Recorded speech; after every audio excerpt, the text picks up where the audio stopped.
Peux-tu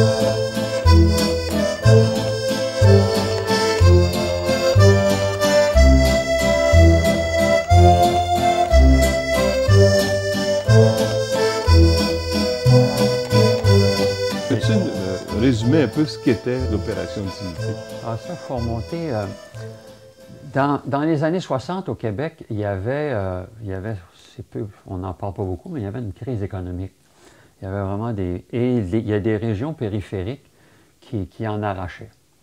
Et là, il y a eu un projet du gouvernement fédéral qui s'appelait l'ARDA, mais Québec, lui, a rapatrié des budgets, puis en a fait un projet qui s'appelait le Bureau d'aménagement de l'Est du Québec, qui voulait en faire une expérience pilote, c'est-à-dire analyser une région, puis trouver une façon d'introduire une planification économique, puis d'introduire une certaine forme de prospérité économique.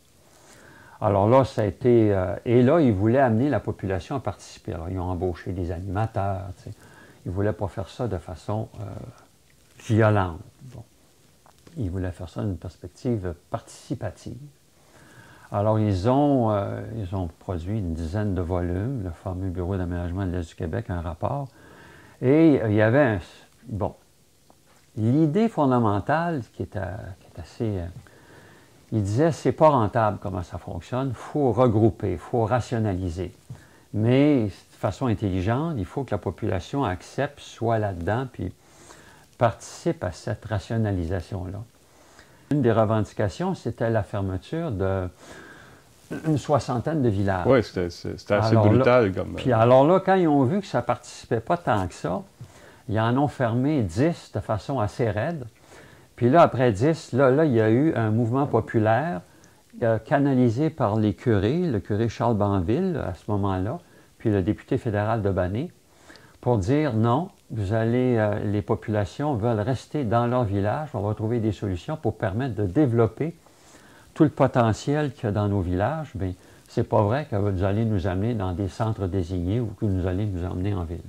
C'est comme ça que le mouvement... Alors, le mouvement a fait tache d'huile. Il a commencé à Sainte-Paul, près de Matane, 3000 personnes pour lancer ça. En 70, puis en 71, là, c'était Opération Dignité 2. Opération Dignité. Alors là, ça s'est retrouvé à une cinquantaine de paroisses qui étaient dans ce mouvement-là, puis qui avaient des revendications qui étaient multiformes, là. Ça allait d'amélioration des routes à des travaux de sylviculture. Au tout départ, c'était une résistance à la fermeture des villages. Mais après ça, Puis là, après ça ça s'est précisé. L'opération Dignité 1, particulièrement, s'est associée avec le Fonds de recherche de l'Université Laval.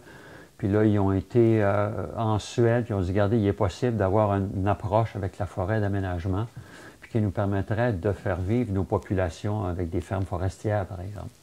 Tu sais, quand je suis rentré en contact avec les opérations Dignité, ça s'est fait en 2 temps. Dans un premier temps, c'était par le biais d'une série d'émissions de radio.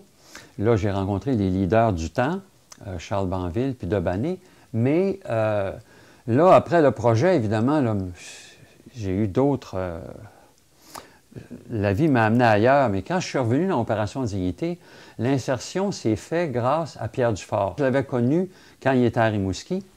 Puis il était très impliqué. Il y avait un groupe qui s'appelait SOS Amitié. Il aidait les jeunes. Bon, puis après ça... Lui était un fonctionnaire fédéral. Il était un fonctionnaire fédéral. Il était à la main-d'œuvre du gouvernement fédéral. Puis après ça, il a été muté à Sept-Îles. Puis il y a un été que je suis allé travailler à Sept-Îles. J'ai travaillé sur une maison d'une compagnie d'arpentage sur la route. Puis là, Dufort était là. Puis là, c'est là que je l'ai rencontré. Puis on avait comme projet commun de retourner dans le Bas-Saint-Laurent. Mais... comment le réaliser, c'était autre chose. Et lui, quand il a dénoncé une situation de discrimination envers les Amérindiens, c'était le seul qui faisait ça, puis ça lui a coûté son poste. Finalement, il est revenu dans le Bas-Saint-Laurent, il s'est acheté une terre, et on se voyait, on était assez proches, et il a décidé de se présenter à la direction d'Opération Dignité. Et là, il y a eu des élections, et Pierre a passé. Puis j'étais favorable à ce que ce soit Pierre Dufort. Et c'est avec lui qu'on a commencé à travailler. Puis c'est grâce à lui si on a pu mettre en place toute la structure. Puis même avec lui, on avait une terre. Il y avait une terre, puis on était un groupe, puis on essayait de faire comme une unité de production efficace Puis cet été-là, ça a duré quelques mois, puis on avait quand même